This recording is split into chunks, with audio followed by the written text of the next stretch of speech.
The British Empire. 400 glorious years of the British, ruling the roost, showing the world who's boss. When a quarter of the map of the world was pink. Not the colour I'd have chosen. But now, the British Empire is history, literally.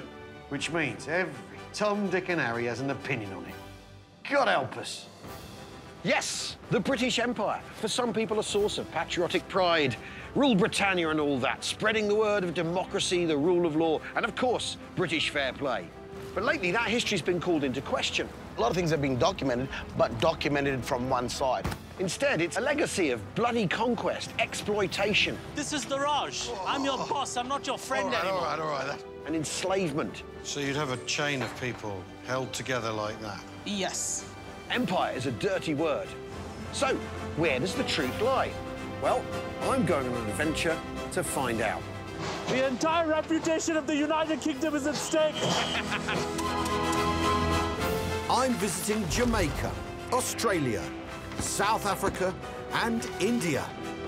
In each country, I'll be hosted by a local comedian. Together, we'll debunk myths. It wouldn't sound like hurry, hurry. No, of course not. It doesn't make any sense. Explore hard truths. Yeah, this is intense. And discover firsthand the truth of Britain's legacy there. So, are they going to welcome me with open arms, a cup of tea, and, you know, forgive and forget? Or am I in for a cold dose of reality? Well, there's only one way to find out, isn't there?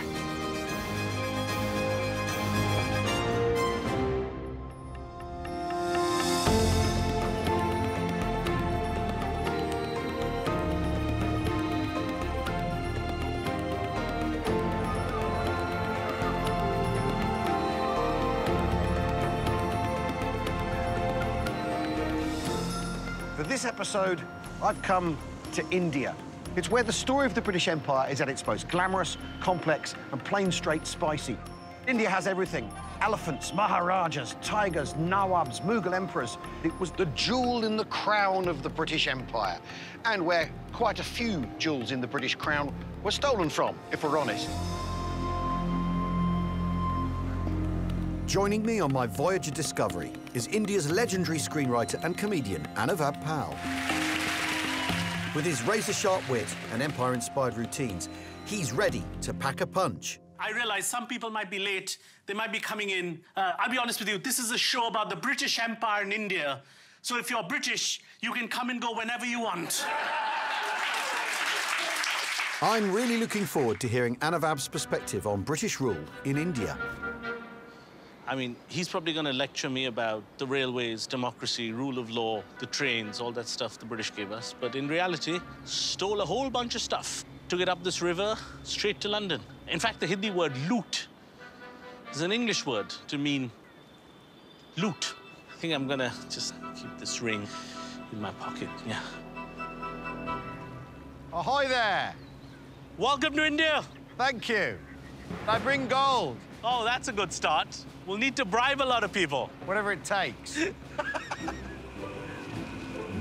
Welcome. Lovely to see you. What a way to arrive. Yeah, just like the British would have arrived and met a man like me. Yes. Right on the docks. A small, treacherous middleman. Let's go into town and trade my gold and exactly. Buy me some spices and some silks. Exactly.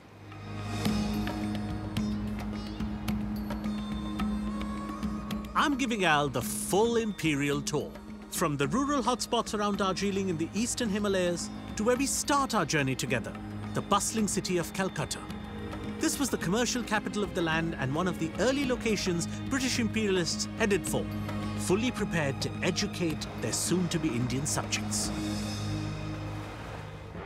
It's great to be British because we're such a civilised country. We've invented so many things to make the world more civilised. For instance, the light bulb to extend drinking beyond daylight hours. The tin can, so we can all have beans at our own convenience. And black undies, which never seem to get dirty. Yep, you can wear them as many times as you like. This pair is coming up for its 15th anniversary. It's fair to say the British probably did have a whiff of superiority when they first arrived. The small group of traders, later known as the East India Company, landed at the port of Surat in 1608. They'd been given a royal charter by Queen Elizabeth I, which granted the company a monopoly on trade with the East Indies. So, when they arrived, did they find a nation of poor savages desperate to be civilised by the wealthy and forward-thinking British? India was one of the wealthiest countries in the world when Britain came to India. The weird thing is, India was not a country. We really mean the Mughal Empire. One of the richest accumulations of warring kingdoms in the world. Yeah. So it's one of the richest places in the world. One of the richest places in the world. So the Nawab of Bengal was a particular despot king who was extremely wealthy. And he was accumulating that wealth through taxation of trade, right? Yeah, cloth. Yeah. You know, and spices. Because the British would not have been interested in That's the thing. if the place were poor. Rather than Indians learning from the British traders, it was the other way around because the British traders stank. I'm taking Al to the Hooghly River, where the holy Ganges meets the sea, to relive a valuable lesson we taught the British: how to wash. We're going to take a bath in the holy Ganges, and not because, not for religious reasons, no, but because we used to go into the Ganges and bathe every day. Right. And when the British came, it was a bit of shock because the local traders would say, you know, how can we do business With these smelly with a people. community that don't even wash their bottoms? Right, OK. Well, I mean, I see their point of view. Yeah. I mean, we're not looking at a beautiful, crystal clear river here, are we? It's holy in scripture. Yeah. It's holy in theory. In practice, this is one of the most polluted rivers in the whole world. Let's do it. Yeah, why not? The water. I do feel like I'm connecting with history there. Yeah. That guy's too keen. He's lived this life. He's got immunity. There we go. Ow! The British didn't get into washing until the 1700s, hardly in keeping with the surroundings of this majestic landscape. The Indian subcontinent was the happy hunting ground of adventurers and conquerors, inspiring Indian scholars of their time and designers of golden pagodas and temples dripping in diamonds and jewels. The fact is, it took us, the great unwashed, 2,000 years longer than the Indians to clean up our act. Talk about backward. Apparently, it wasn't Christian to wash, which right now, even I'm willing to use as an excuse. It doesn't look clean. I'm just going to... And it isn't. And look, there's a hummus tub or something. There's It's some delightful. hummus.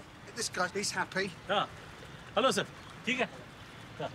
He's like, he's fine. He's fine. Yeah. There he goes. ये बहुत famous comedian है, UK से है. Yeah. He's fundamentally not interested in No, comedy. you I don't couldn't think. care less. Yeah. There's got to be at least one dog.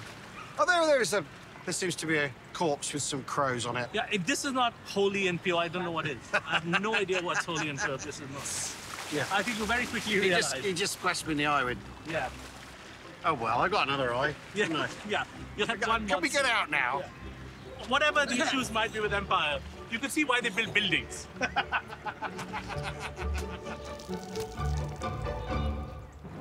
India, land of curry and mystery. Although, to be honest, once you've had a curry, what follows isn't really a mystery. Curry did originate in the Indian subcontinent, but it wasn't why we were here. After a full start trying to trade spices but losing out to the Dutch, the East India Company turned its attention to Indian silks and fabrics. They made friends with the Mughal Empire, who were not great sailors, and offered them an enhanced distribution network to Europe for their goods. It was a match made in heaven. Trade with India was centered around cloth, brightly colored and with flowered patterns that no one in Europe knew how to produce. I'm taking Al to a weaver studio in Calcutta to discover how Britain's love of chintz was to prove disastrous for the fortunes of India.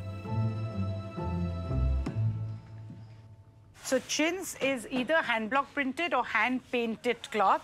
And the chintz that was made in the Coromandel and the Gujarat coast became extremely famous and was treasured and traveled to Europe. And the chintz became extremely popular, from making dress to making curtains to making upholstery. Brits couldn't get enough of this exotic style of fabric. To cash in on it, the East India Company infiltrated the production process in India, turning the fabric houses of Bengal into sweatshops, exploiting the workers with poor pay, intolerable hours, and physical violence to meet their margins.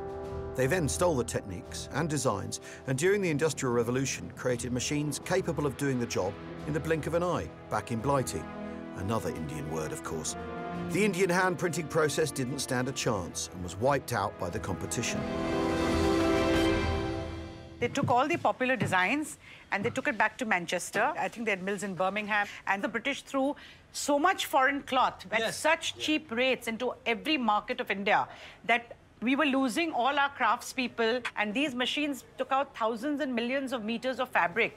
I have a feeling, Al, if you mastered this technique, you could just cut the entire Indian market out of this. That's pretty much how the empire happened, right? 5-10 minutes. Yeah, 5-10 minutes. Quick analysis. How hard can it be? Yeah, correct. So it's extremely important to know which color to put where. So you need the expertise to make sure that they match. None of which we have. I mean, we don't have the expertise. I think you can try. Yes. Now just match it. Yeah, that's it, isn't it? Kind of. Oh, no. Oh, no, that's shit. Oh. See what he did. Oh, that's terrible. Yes, it That's just so happened. bad. If, let us say, Al had done this during the East India Company and you were an East India Company officer, would you shoot him at point-blank range? No, no, I would just remove him from that job. I think if you take your glasses off, this looks great. Yeah, and what was it you said? That Al's right-leaning, but not right enough. Yes, correct. Yeah. So there's now politics in cloth. Well, yeah, There was only politics in cloth. India manufactured 25% of the world's textiles in the 17th century. By the time we'd finished with it, it was just 2%. And their share of the world economy dropped from 23% to less than 4%. Coming here, it's how cocked up it all is. The British come here because India's rich. They're not coming here because it's poor. They're coming here because it's rich and they want a slice of that action. And yet what's really interesting is within a century of that, they've basically degraded that relationship completely. They don't see India's skills as equal. They want to steal them, rob them, and squeeze the margin out of them. That India ends up flooded with textiles from Britain, I think kind of tells you that money might make the world go round, but it's going to go via England first.